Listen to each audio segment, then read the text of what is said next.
bagong layout ko eh. Ang ano nito, basta 70 square meter to lahat. Ito. Kung makikita nyo, inuna namin yung dulo-dulo para yung divide namin dito. Kaya inunahan namin yung dulo at saka dulo para yun ang basihan namin yung sa garage, sa gahe at saka yung dalawang kwarto, partition ng kwarto. Kasi hindi kami pwede mag-ukay nandito pag hindi namin inuna yun doon kasi nga abala, unang-una ito.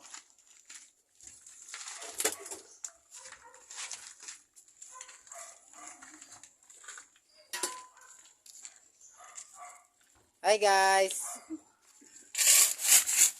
Hi vlog! Yung kanto mo guys. Ito. Kasi ito sa taas. Ito gahe. Kaya hanggang dito lang yung poste namin. Dahil ito yung poste ng naral ko.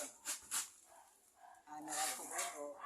Kasi nasa 13 Martires Cavite kami. Ito. Nauna na kasi itong ginawa.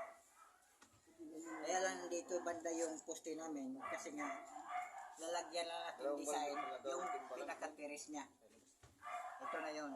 Kaya medyo distansya dahil nga hindi pwede na idikit natin. Unang-una kasi pag may terrace tayo, yung mga bata o meron kita yung mga bata maabot sa kamay yung kuryente. Yun ang ano. Kaya ito. Nabala na yung mga karawan ko. Pause guys. Dito na. Pakita na. I-pause niya video dito sa buho. Oh ba? Pot mo na eh. Kuha yung sindo niya. Ay, kita po itag biyo. Yung butas na diya. Kameraman dugay kayo. Di akte mo. Ito, ang lalim nito, 150. Tapos kung lang ito kaya malalim, mas maganda. Pag nagpagawa kayo, maghukay kayo, mas maganda yung malalim siya. At least wala kang kakabak-kabak. Ito, 150, ang lalim nito, 120 yung lapad.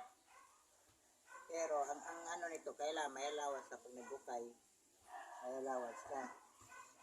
Kaya lang ito, karamihan yung iba, nasa gitna yung poste sa hukay, nagdidepende yan sa sitwasyon o lugar yung ginagawa nyo ng bahay. Ito kasi, pader na sa kabilang bahay, kaya panibago na namin yung poste.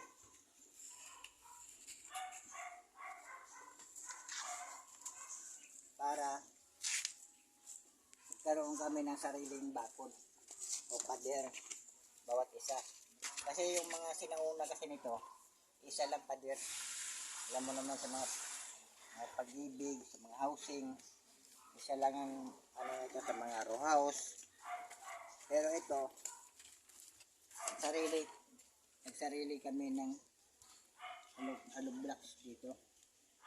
Ito yung namin. Ito yung namin ng hollow blocks, palang hollow blocks, pero wala pa kaming puting tile para dito. Kuya. Kaya salamat sa sunod na kabanata.